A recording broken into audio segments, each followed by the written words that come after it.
एक वैद्य जो है अच्छी से अच्छी औषधि दे सकता है, और वो औषधि ऐसी हो सकती है कि रोग को नष्ट करने वाली। पर अगर वह औषधि आप कहीं गंदी जगह में रख करके उसमें गंदी से गंदी वस्तु मिला लें, गंदे ढंग से गंदे पात्र में उसका सेवन करें, तो आपका रोग यदि नष्ट नहीं होता है तो आपका दोष है, औषधि का दोष नहीं। और इसका अभिप्राय यह है कि भगवान कहते हैं कि एक बार अगर व्यक्ति दो ही प्रकार से है, बड़े महत्व का सूत्र है। भगवान कहते हैं मैं इसके लिए भी प्रस्तुत हूं, क्या कि कोई मल सहित भी मेरे पास आ जाए पर उसको लगे कि मुझ में मल है, और लगने के साथ साथ वो ये कह सके कि महाराज मैं इस मल से मुक्त नहीं कर पा रहा हूं, मैं चाह करके भी अपने मन की बुराइयों को दूर नहीं कर पा रहा हूं। उसका अर्थ है कम से कम हमको अपने मन में बुराई है यह तो दिखाई देने लगे, और बुराई को मिटाने का हम प्रयत्न करें, और न प्रयत्न करने के बाद भगवान से कहें कि हम तो प्रयत्न करके भी इस मल को मिटाने में समर्थ नहीं, तो भगवान इसके लिए भी प्रस्तुत हैं। क्या भगवान ने कहा तज मद मोह कपट छल नाना, जो नर हो चराचर द्रोही, आवई सभय शरण तक मोही, तज मद मोह कपट छल नाना, तो कर्म सद्यते ही साधु समाना। अगर कोई व्यक्ति मलग्रस्त होकर के मुझ पर विश्वास कर ले, कठिनाई यही है कि अंतःकरण जिनका मलिन है उनका मेरे ऊपर विश्वास ही नहीं होता, मेरी कृपा पर विश्वास नहीं होता, मेरे सन्मुख नहीं आते हैं। पर एक बार अगर व्यक्ति समझ करके यह भी मान ले, सुग्रीव ने यही तो किया था।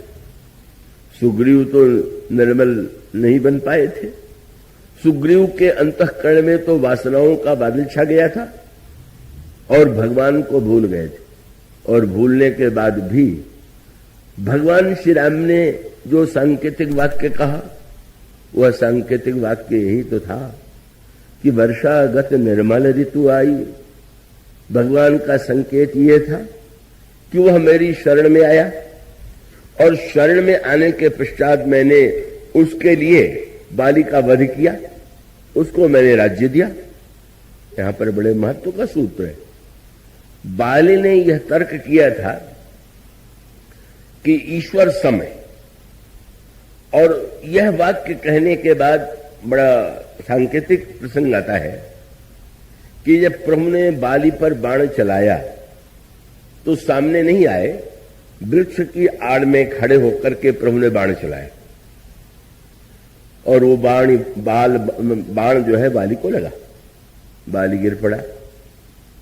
जब गिर पड़ा तो भगवान ने जानबूझ करके जो बाण चलाया वो कैसा था, यानी कितने राक्षसों का प्रभु ने सिर काट दिया। ऐसा बाण चला सकते थे कि बाली का सिर कट जाए, पर प्रभु ने ऐसा नहीं किया। ऐसा बाण चलाया कि उसके हृदय पर चलाया। ये रामायण की आध्यात्मिक भाषा है। किसका सिर काटना चाहिए, किसकी भुजा काटनी चाहिए, किसके हृदय पर प्रहार करना चाहिए, ये दुर्गुणों के विनाश की प्रक्रिया। जो दुर्गुण हृदय में है उसके लिए हृदय पर प्रहार, जो दुर्गुण रावण जैसे व्यक्ति हैं वहां तो सिर में भी दुर्गुण, भुजा में भी दुर्गुण, हृदय में भी और नाभि में भी, तो वहां तो बड़ी लंबी लड़ाई। पर प्रभु ने तो ये कहा था कि मैं बाली को तो बस एक ही बाण से मारूंगा, और मारा भी कैसे, बोले मारा बाली राम तब हृदय माज सर तानी।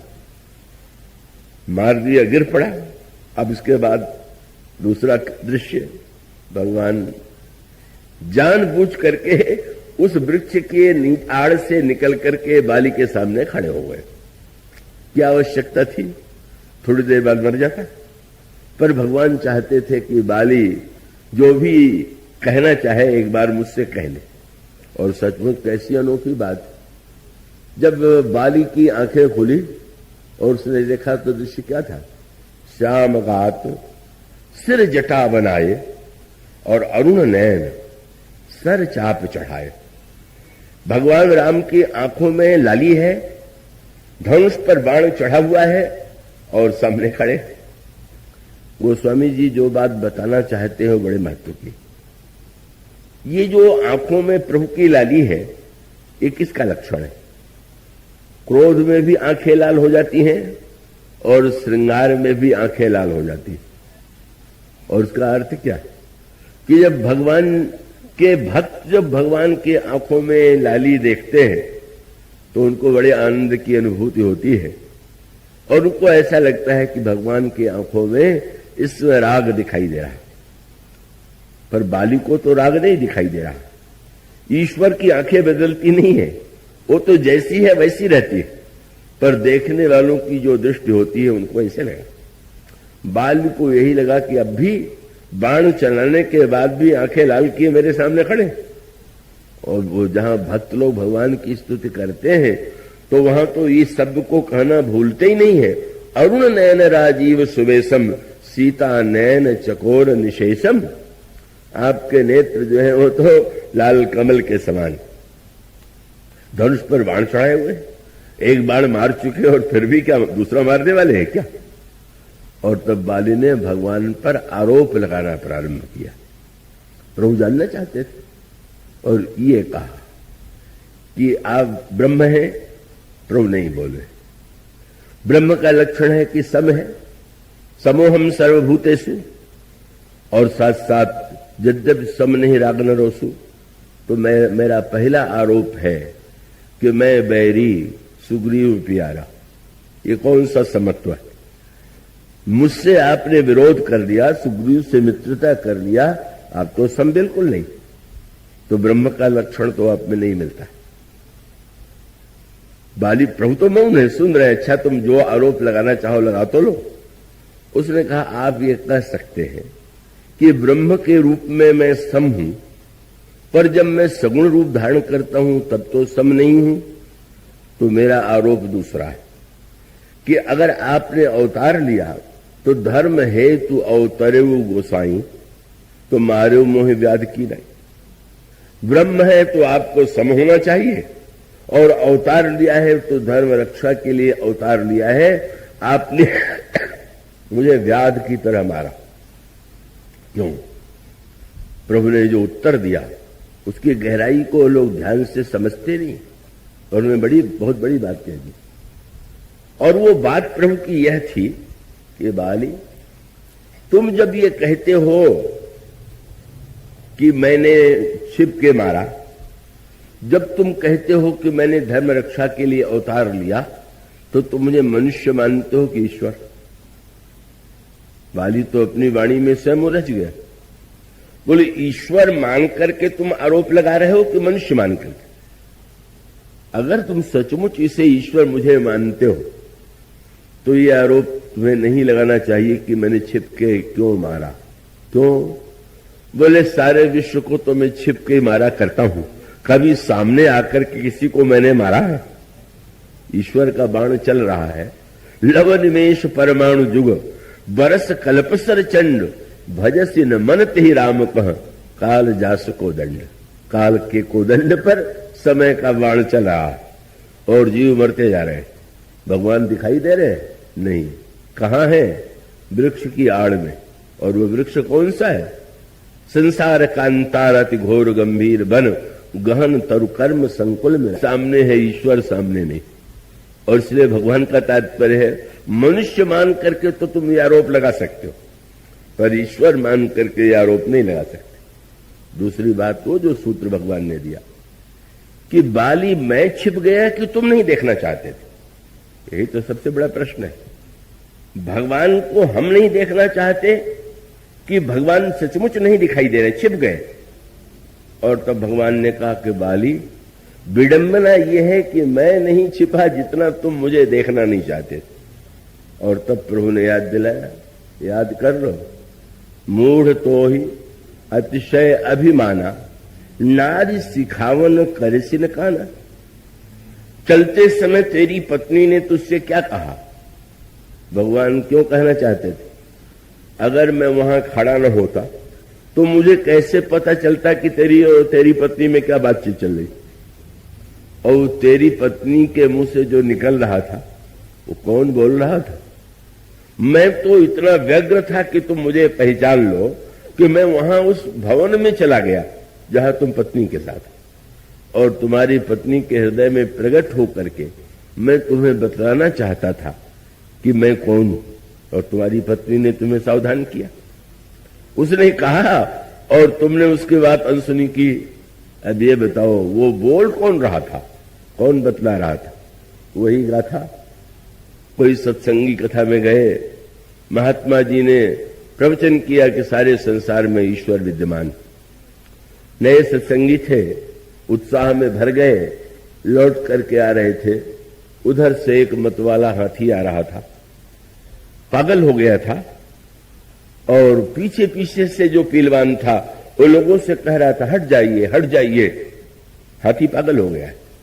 पर सत्संगी ने कहा अभी तो महात्मा जी ने कहा है ईश्वर सर्वत्र में क्यों हट जाऊं? नहीं हटे, हाथी पागल था ही, उठा के फेंक दिया। मरे तो नहीं पर हड्डी पसली तो ऐसी चूर हुई कि कई महीने तक पड़े रहे।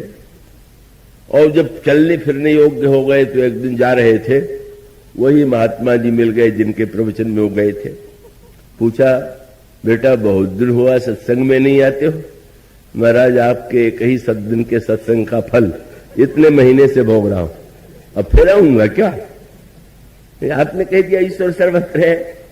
ईश्वर, हाथी ने क्या ईश्वर नहीं था, उसने मुझे फेंक दिया। महात्मा ने कहा कि उस समय और भी कोई था। हाँ महाराज, पीलवान था। पीलवान क्या कह रहा था? बोल हट जाओ, हाथी पागल हो गया। तो पीलवान में मैं था कि नहीं था, ईश्वर था कि नहीं था? अगर ईश्वर तुझे सावधान कर रहा था तो तुझे तो हट ही जाना चाहिए था। भगवान का तात्पर्य वाली, तुम व्यर्थ कह रहे हो कि मैंने आपको नहीं देखा। तुम्हारी पत्नी के मुंह से मैंने तुम्हें सावधान किया, फिर भी तुम नहीं माने। और जब तुम और बाली लड़े तो भी मैं नहीं कुछ बोला, तब भी तुम ये सोच के लौट सकते थे कि अब तो सुग्रीव डर गया। पर तुम प्रतीक्षा करने लगे कि जिसका बल लेके आया है जरा उसको भी तो देखूं। और उसके बाद भी जब मैंने सुग्रीव को भेजा तो गले में माला पहना दिया कि जिससे तुम पहचान जाओ। और जब तुम देखना ही नहीं चाहते थे तो मैं प्रयत्न करके भी तुम्हें कैसे दिखलाता। जीव की यही विडंबना है कि वो बाली के सन्मुख भगवान हुए, बाली भगवान की शरण में नहीं आ पाया, बाली भगवान का शरणागत नहीं हो पाया। क्यों? वह दृष्टि जो सुग्रीव को हनुमान जी की कृपा से मिली थी, वह बाली के पास वह दृष्टि नहीं थी। और इसलिए प्रभु कहते हैं कि जो निर्मल मन वाला व्यक्ति है वही मुझे पा सकता है। जिनका मल अंतःकरण मलिन है वो मुझ पर विश्वास करके या तो मल से मुक्त नहीं हो सकते या शरणागत होकर के मल के निवारण की प्रार्थना नहीं करेंगे। पर प्रभु ये कह देते हैं कि निर्मल मन वाला ही मुझे प्रिय है। और इसीलिए प्रभु आज भी बार बार एक ही शब्द दोहराते हैं, आकाश निर्मल है, नदी निर्मल है, जल निर्मल है।